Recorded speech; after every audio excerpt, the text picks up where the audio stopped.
Fica contigo. Você pode fazer a mediação.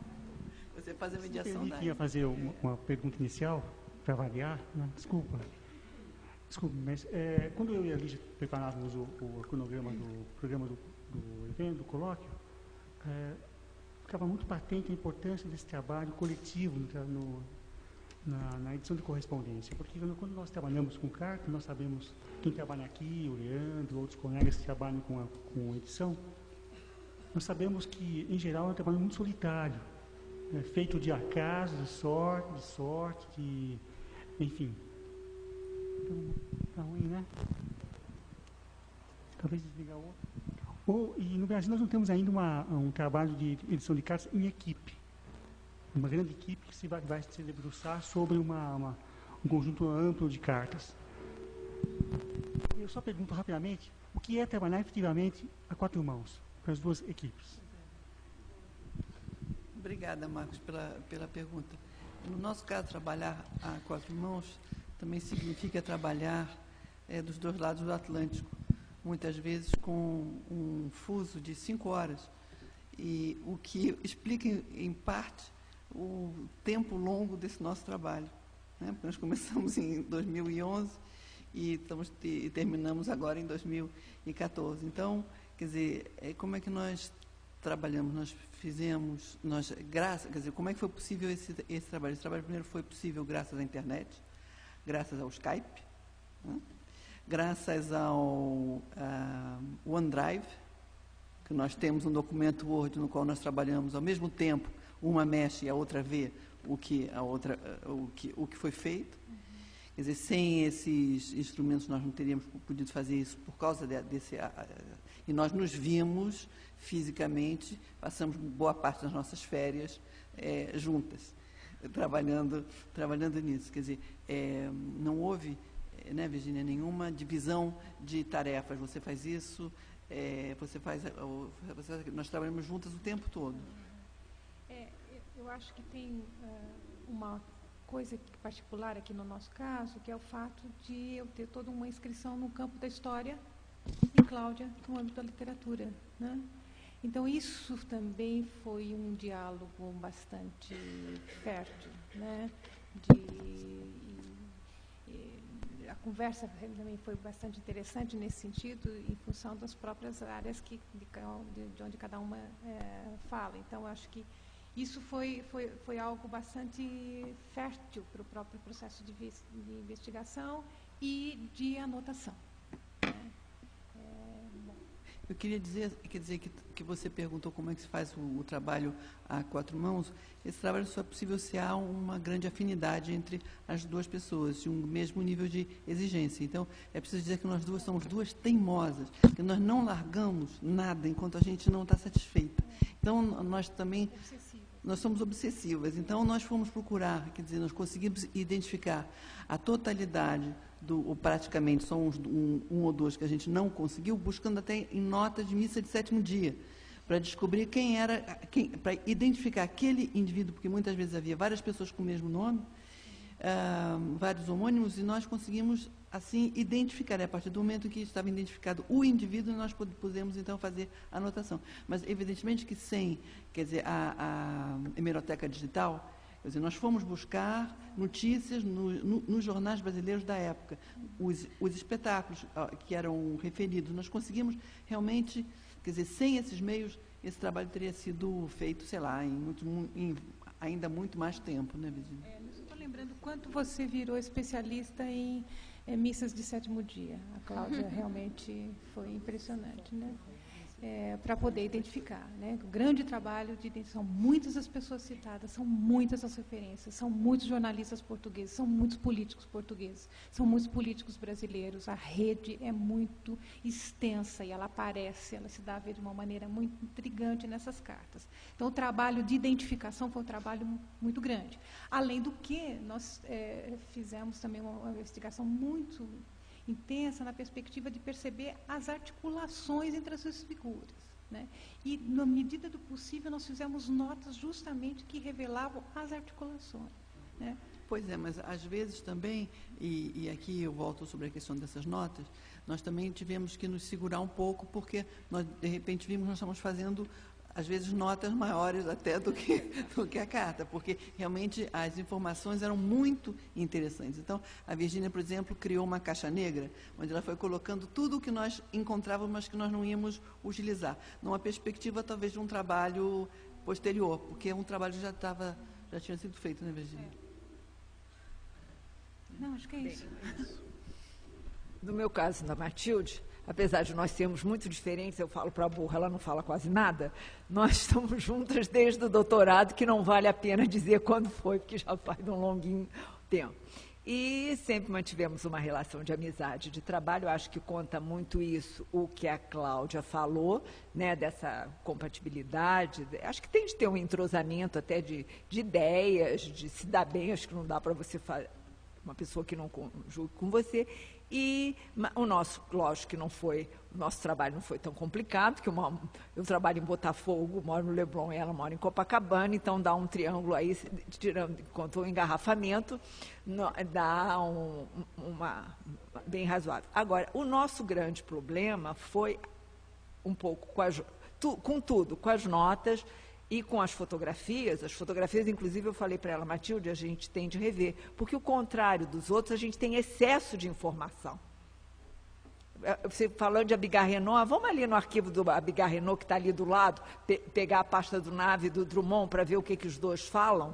Então, ao contrário, a gente tem muita informação e muita coisa interessante, que às vezes não dá, o que a Cláudia falou, às vezes você vai escrever, ainda mais que as cartas são pequenas, de repente a gente estava fazendo um livro de notas só, por causa desse excesso de informações. E aí é bom, porque uma contrabalança, vamos dizer assim, a nossa vontade de... Porque você fica tão feliz quando descobre uma coisa, que bom, descobri, ninguém sabe disso, vamos botar em nota. Mas não pode, né? Porque o trabalho efetivamente não é esse. Eu acho que aí uma foi cortando a outra, não, vamos tirar daqui, mas ainda temos de fazer isso na fotografia, porque eu descobri que a gente conseguiu selecionar 120 fotografias.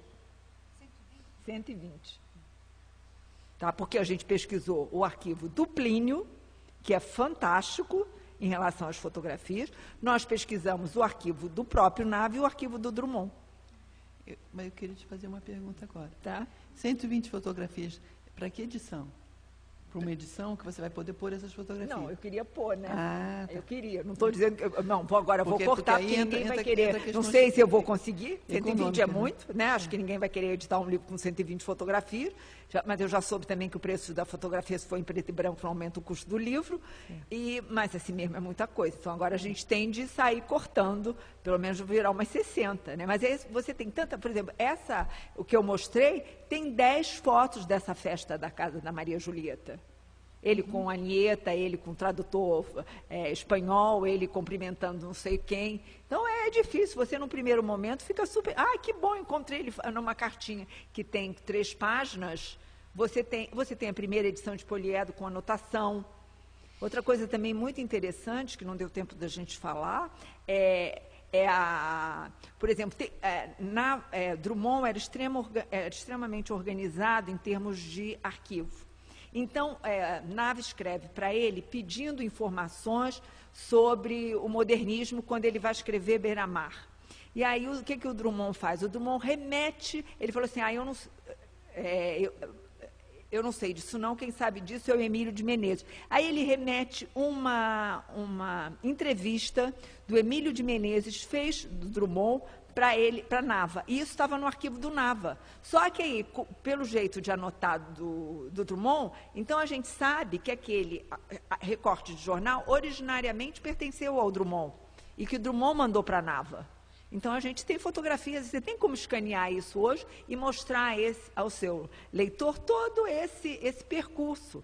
Então é difícil de você ficar tirando, né? Mas a gente vai ter de sentar lá, já vai a nossa próxima... E outra coisa também, que a Cláudia falou, dessa coisa obsessiva, é muito interessante. Ele faz referência à publicação do Mestre Aurélio Entre Rosas. Olha que tem pesquisador, bastante pesquisadores de Nava, mas ninguém dá a referência onde Mestre Aurélio Entre Rosas foi publicado a primeira vez. A gente não tinha a data disso.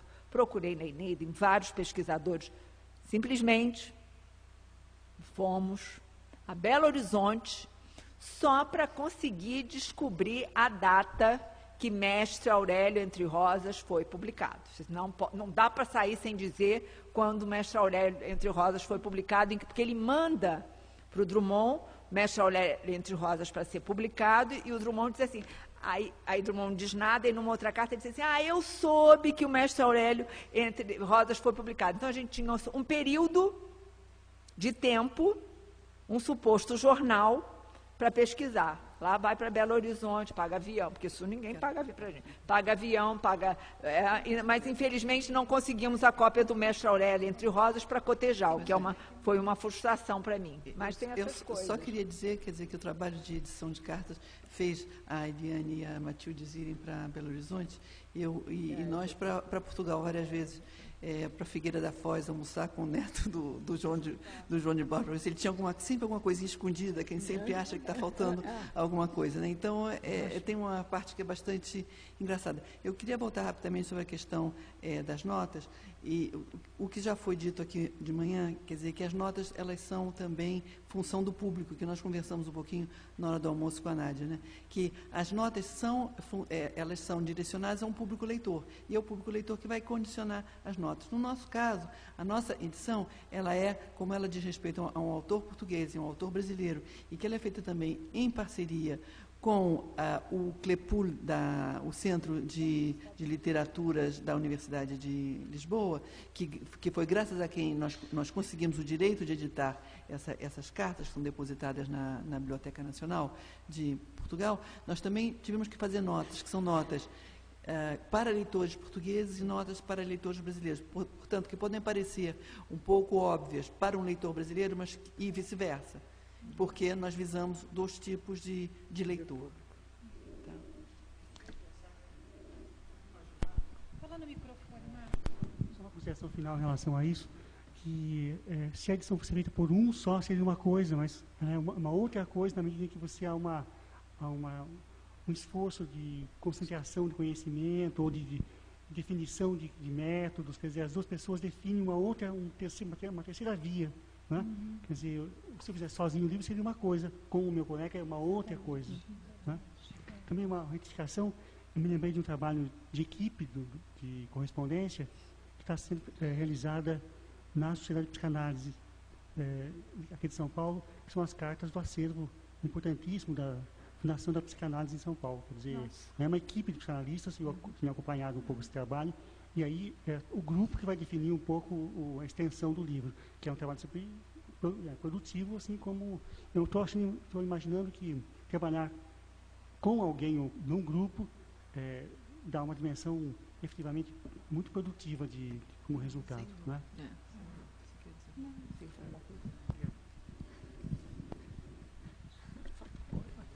Boa tarde. Bom, o que eu vou falar não é propriamente uma pergunta, é mais uma contribuição, uma complementação que Eliane e Matilde comentaram a respeito do fato do Drummond agir um pouco no silêncio. Né? Eu organizei a correspondência dele, do Drummond, com o Alceu Moroso Lima, foi até prefaciado aqui pelo Marcos, vai ser publicado no mês que vem pela editora do UFMG, e é um conjunto grande, um epistolário, são 136 cartas, né?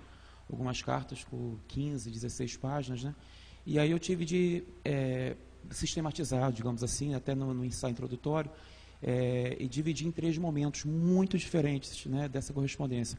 O primeiro momento de 29 a 34, né, que são cartas muito existencialistas, muito ontológicas até.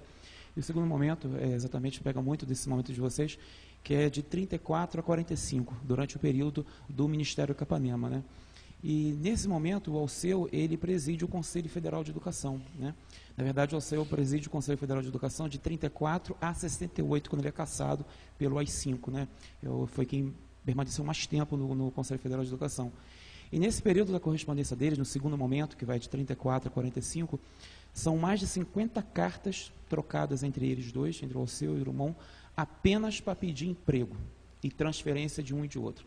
É uma coisa assim que chega a saltar aos olhos, né? Marcos foi o único até agora que leu esse conjunto até para fazer o prefácio.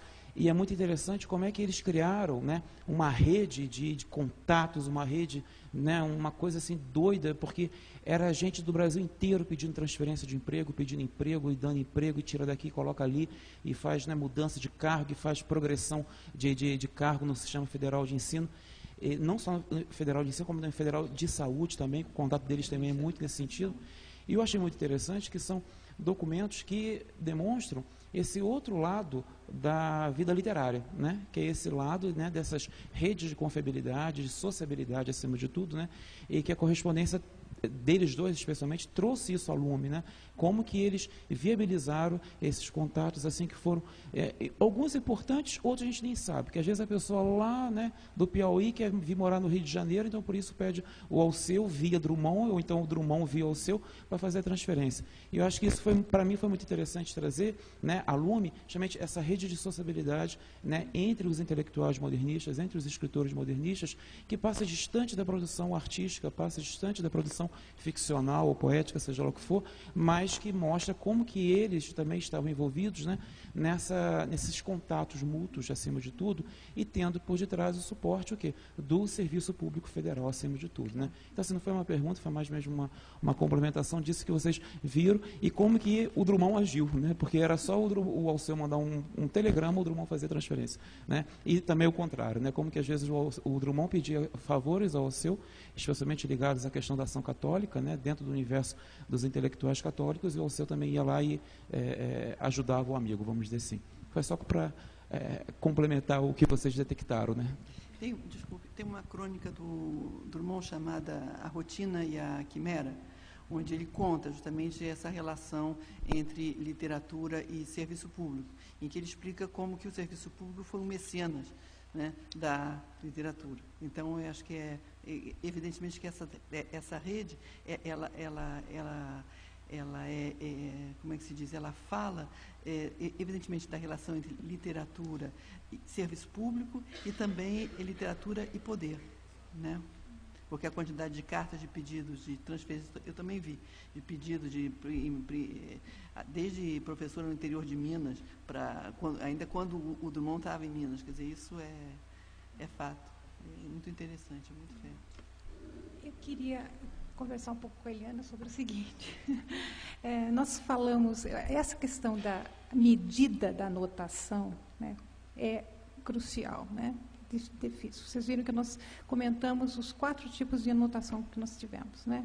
Primeiro, a anotação de suporte, a descrição de suporte. Depois, o que nós chamamos de anotação explicativa, notas explicativas, e basicamente identificação de figuras, muito preocupados em revelar a rede de relações que as cartas apontam, então, identificação das figuras. Outro tipo de notação que nós chamamos de conectivas, que é se aproveitando, se valendo daquilo que, na verdade, as cartas abrem como processo, possibilidade de leitura, então, dando o maior número de informações possíveis a propósito de personagens, situações e obras e das relações, né? E as notas críticas, né? Aquilo que, na verdade, foi feito em outras edições, as retificações possíveis, o que quer que seja. Mas eu vi um tipo de nota que você falou diferente daquelas que nós fizemos, porque você colocou um tipo de nota, falou de um tipo de nota que vocês se envolveram, né? Fizeram, que tinha a carta, a possibilidade da carta como uma peça. Quer dizer, como é que... aquilo é feito em Londres, está dito, eu aqui de Londres, quer dizer, como é que aquilo enquanto uma peça que é emitida de lá? Quer dizer, então é uma nota que, na verdade, situa a peça. Né? Porque a peça não. Então eu queria te ouvir um pouco sobre isso. Só eu aqui de Londres te mando um abraço. É uma nota sobre a carta, enquanto uma peça possível. Eu de Londres te mando um abraço. O que esse homem foi fazer em Londres? Por quê? Né? Eu não diz nada, não tinha nota nenhuma para fazer, se eu não tivesse, primeiro, se eu não conhecesse muito bem o arquivo do Nava, como eu conheço, que fui eu que organizei, com o apoio do CNPq, o arquivo do Nava. Então, eu conheço o arquivo do Nava, já não conheço mais com a palma da minha mão, mas já conheço com pelo menos os dedos da minha mão. Né? Então, eu sabia de todos os convites que ele tinha, de todos os congressos que ele foi, e isso me era fácil localizar. Inclusive, aqui ele tem uma história. Ele foi convidado para 2 congressos, ele tinha de escolher entre o Congresso do México e de Londres. Aí ele manda uma carta, já não me lembro mais para quem, dizer, não, eu vou para Londres, não vou para o México. Então, tem toda uma articulação que, para mim, fica muito fácil, Sim. porque eu conheço esse universo, né? Então, na realidade, a nota que a gente fez foi para o local Londres. Como é que ele foi parar ali naquele Londres? exatamente. Ele foi para Londres porque ele primeiro foi para Paris fazer um estágio, passa por vários hospitais, que mandou lá no conselho, já não me lembro mais, tem diversos. E aí ele aproveita que está em Paris, vai dar uma voltinha em Londres com a nieta, e de lá ele escreve para o Carlos, né, mandando um cartão postal simplesmente de Londres. Entendi. Então, foi possível, porque se eu não conhecesse o arquivo, mesmo para um outro pesquisador que não conhecesse o arquivo do Nava tão profundamente, não sei se só pesquisando se chegaria a saber que Londres era aqui. Por que aquele Londres estava ali? Né? Qual o contexto daquela ida a Londres? Mas o que eu acho interessante nessa correspondência, apesar dela ser tão lacunar, né, e fragmentada, é o fato de serem 2 mineiros. Sabe, quer dizer, aquilo que a gente acha dos mineiros, né, que eles agem na sombra, né, quer dizer, que são de bastidores, a gente percebe isso nessa correspondência. Quer dizer, ela fala muito mais no seu silêncio do que aquilo que é, de fato, narrado e escrito. Entende? Quer dizer, então, talvez seja por isso que nós tenhamos essa curiosidade de buscar mais. Sabe, porque eles, por exemplo, mesmo Nava, que é o mais extrovertido e bastante irônico, né, porque de cada um dos seus amigos, do grupo do Estrela, ele tem um epíteto. Por exemplo, o Martins de Almeida é o babaca risonho, entendeu? Então, ou então é o cínico desmembrado. E aí ele diz, como é que pode? Ele publicou um livro e não mandou para a gente? Isso é imperdoável, entendeu? Então, Mário é o interlocutor silencioso, né? Quer dizer, é de uma admiração ímpar. Ele fala, é o nosso numerosíssimo Mário, e diz assim, são os óculos, o riso, a careca, é de uma eloquência sem par. Entende? Quer dizer, então ele está sempre dizendo muita coisa, quer dizer, num simples adjetivo, né? Então isso leva o leitor a também buscar mais. Quer dizer, quem não conhece Mário vai buscar essa careca que fala por ele, entende? Então, e a mesma coisa são as entrelinhas, né?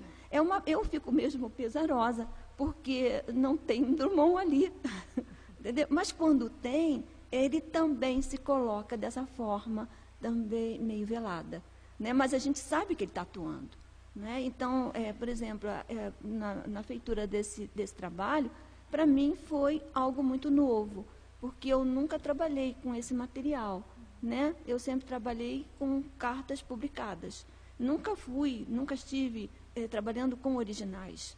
Então, a Eliane abriu essa possibilidade para mim. E como ela tem todo um conhecimento, né, já sistemático, metodológico, foi ótimo. Né? E não só isso, a Casa de Rui Barbosa é riquíssima nas crônicas, etc. E tal. Então, é isso aí. Mas só para talvez terminar aqui, que eu acho que está na nossa hora, é para dizer que nós tentamos falar um pouquinho sobre isso na conclusão da nossa apresentação, é que é um trabalho extremamente instigante. A gente sente, numa certa altura, que nós estamos ressuscitando mortos, nós estamos reconstituindo um ambiente, uma situação. Quer dizer, tudo aquilo que está ali por trás começa a aflorar, começa a fervilhar. É um negócio assim absolutamente apaixonante. Então, contrariamente ao que alguns podem pensar, editar cartas é uma coisa chata, é uma coisa árida. Não, pelo contrário, é uma coisa extremamente excitante. Né? É um trabalho muito gostoso de se fazer. Obrigada a todos.